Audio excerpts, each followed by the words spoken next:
Hey, Tony Gaskins here. Now, this video is for the Blessed Business Tribe, but making it public just to give those of you who aren't in the Blessed Business Tribe a preview of what I'll be doing going forward. And in the Blessed Business Tribe, y'all forgive me, just things get a little crazy sometimes. But on Saturdays, we'll have the Blessed Business Tribe videos, and then these videos will be put into Patreon as well. So for those of you on Patreon, that's patreon.com/Tony Gaskin. Thank y'all over there for that support. Not a lot of people on Patreon, and I'm just struggling with Patreon because I can't upload the videos from the app, so I have to be stationary in the office to do it. I can't do it as easy as I can do YouTube. But I want to talk to you about this concept where and you know, everything I'm talking about is just something that I see happening in the world. And the reason why I'm calling this smart money is because right now, something going on in the economy, and you know, call it what you want to call it. I just pay attention to what's going on. But just got a text from a realtor saying, "Hey Tony, you know, did you get a chance to talk to the lender?"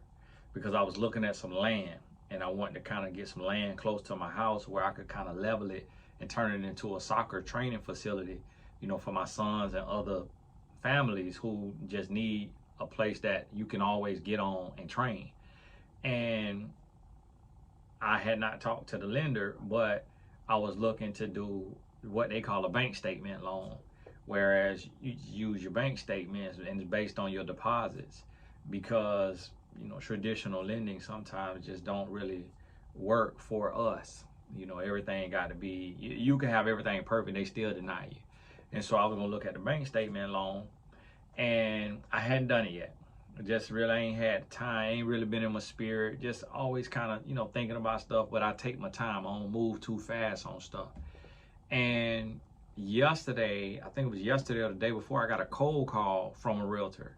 Don't know the realtor, don't know how or whatever. Maybe I looked at a piece of land or a house or something, and I got a call and it was like, this is his assistant.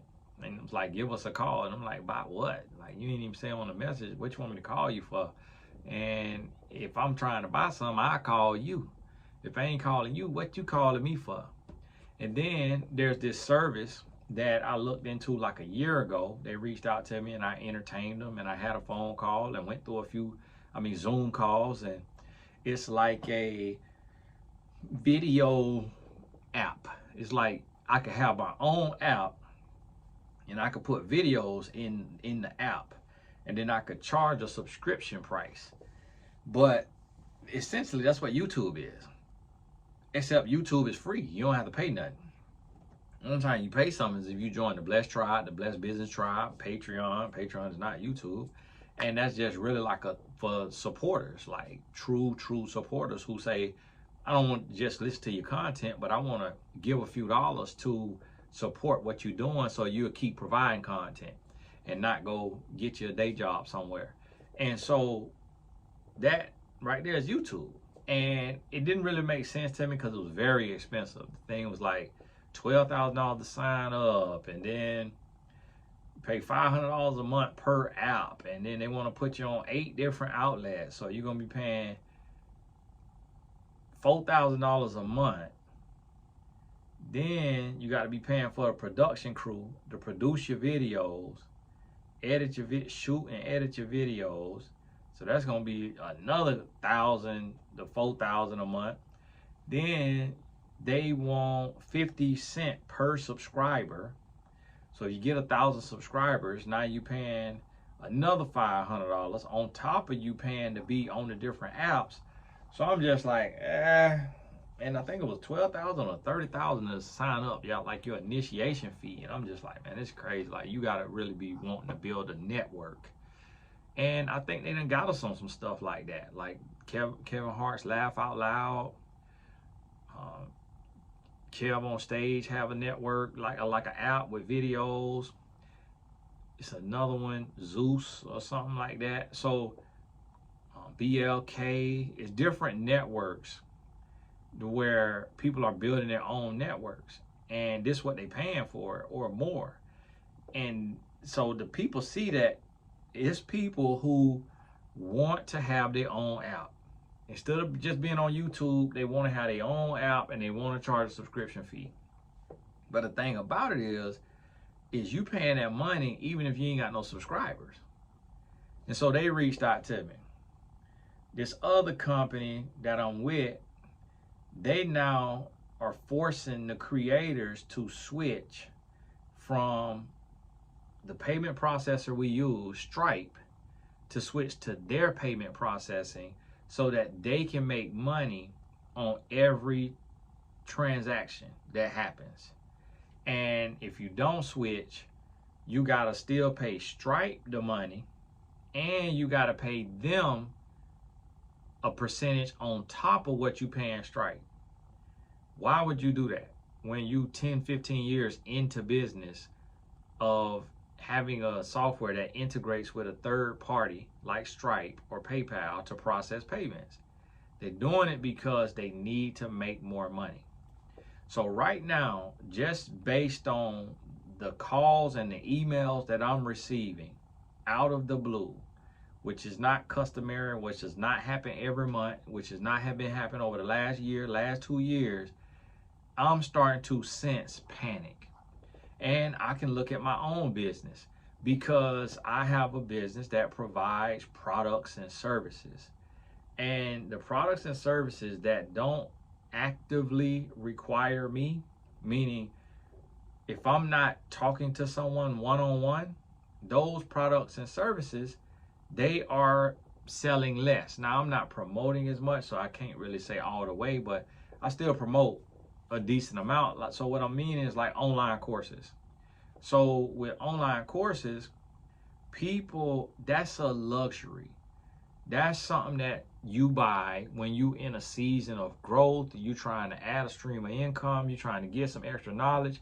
But when it comes down to an online course that you don't really need versus your gas or your grocery and your rent, every online course you buy is taking money from your pot of money that you use to pay your bills. So that is why that slows down.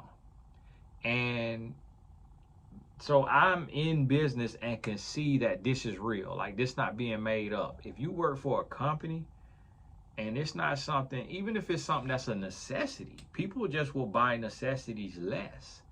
So if you, let's say you work for a grocery store, groceries, food is a necessity. But if buying a pack of meat is $6, but you can go to somewhere and get $1 food, instead of buying a pack of meat for $6, you go spend $1, $2 and get your little meal fast food. Even though it's processed, even though it's unhealthy, we go with what's cheaper. So therefore, it don't matter what industry you in. Like, everybody need their hair done. So when money get tight, what you do? You start doing your own hair, or you just wear your hairstyle a little longer. So when money gets tight in the home, everybody is affected. Even the people who hold the mortgage. Because people will write in and say, I need a forbearance. Now, that bank is not getting that money for X amount of months that they've done that forbearance. Then if they want to foreclose, they got to spend money to go through that process and trying to get the person out.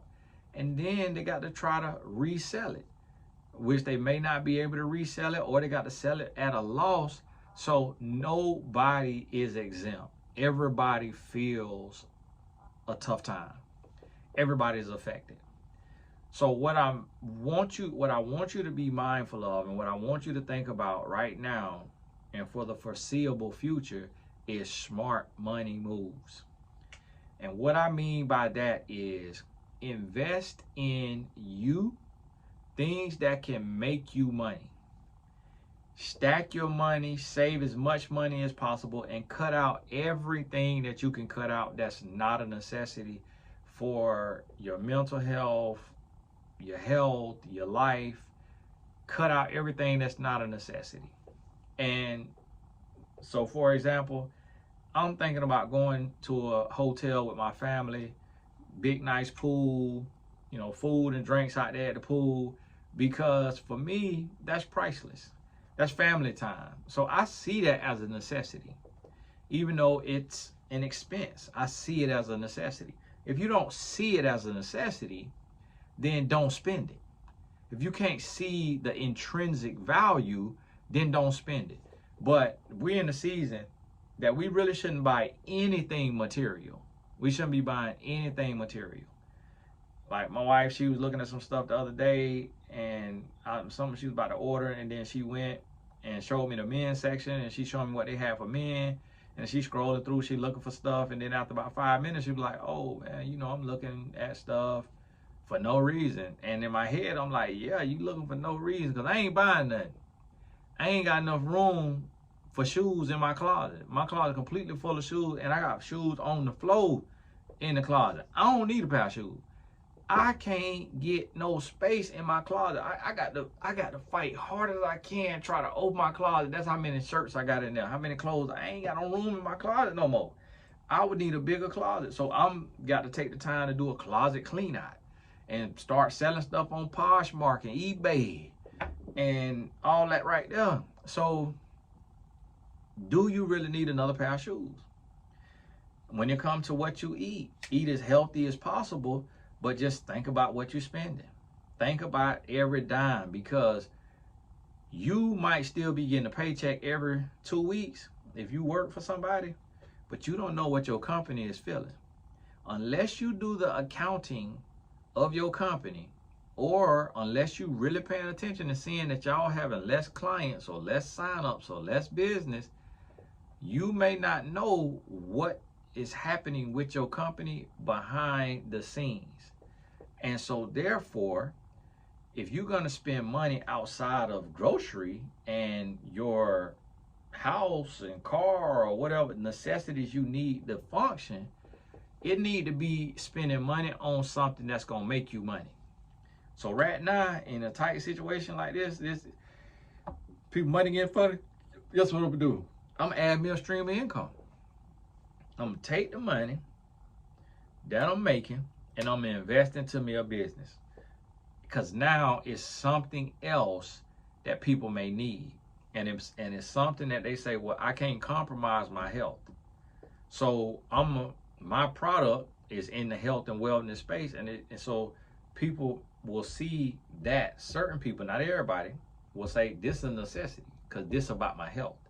So let me get this here health product, because right now I don't need an online course.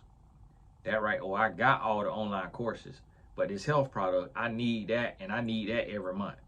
And so that's how you got to think about, like, what can you do? What can you provide? What can you produce that people will need and utilize? And so as you thinking about that, then that's going to help you put money where it need to go. Also, if you got your lump sum of money, look at something that's going to always be there. Something that you like. Don't make sense to buy land unless you're just hoping that this area is going to build up and you're going to be able to sell the land one day. If you ain't got the money to build on the land, don't make sense to buy the land. If you want to buy a business, the only reason why they should be selling the business is just they moving on to something else, or they too old to run it, and the business need to be something that's not trendy and something that is evergreen, and it's gonna last. It's gonna be here forever. Even though it may fluctuate, it's gonna be here forever. So real estate, if you got the money, that's a safe bet. Now, if you realize, like, well, I may not have the money in a little while, or if I can't get a tenant, this thing gonna eat me out of house and home because I'm paying property taxes. Or if I go and I mortgage it, I use my good credit and a down payment and I get a mortgage on it, but if I don't got a tenant, I'm gonna end up going broke. Then that's not the move for you. So think through this, and this is vague because I'm talking to everybody, but if you need to talk specifically for you, go to mymentor.life and you can book a session with me, and we can go through a plan of action, and we can talk through some ideas and some things that you can do. So if you visit mymentor.life, click on hire a coach, and then All the coaches will come up. You'll see me right there, the second coach on the site. But don't get finessed and finagled, because right now, if you fall inside of the demographic that is traditionally known to be financially illiterate, you're going to be targeted by everybody to spend dumb money, what I call dumb money. Same thing like new money, dumb money. So if you know, so be mindful of that with the cars. If you go search on YouTube, the car market, is the car market crashing? You're gonna see all these car people who got car lots. Some of these people have a car lot and they telling you the market is crashing, that the bubble is burst. But yet, I just saw a young lady post that she just bought a Porsche. And I know that they have a sticker price and they got a price they could let it go for. But if you come in and they could tell you don't know what you're doing and you don't understand interest rates, they finna get you. They finna get you. And they gonna use what they make off of you. The profit they make off of you gonna cover 3-4 cars, because they're not selling like that. So you got to get knowledge. You got to ask around. Use YouTube University. Get knowledge. Take it with a grain of salt. But transition from dumb money to smart money. I'm working on it myself. I'm right here with you. So that's why I just teach as I learn.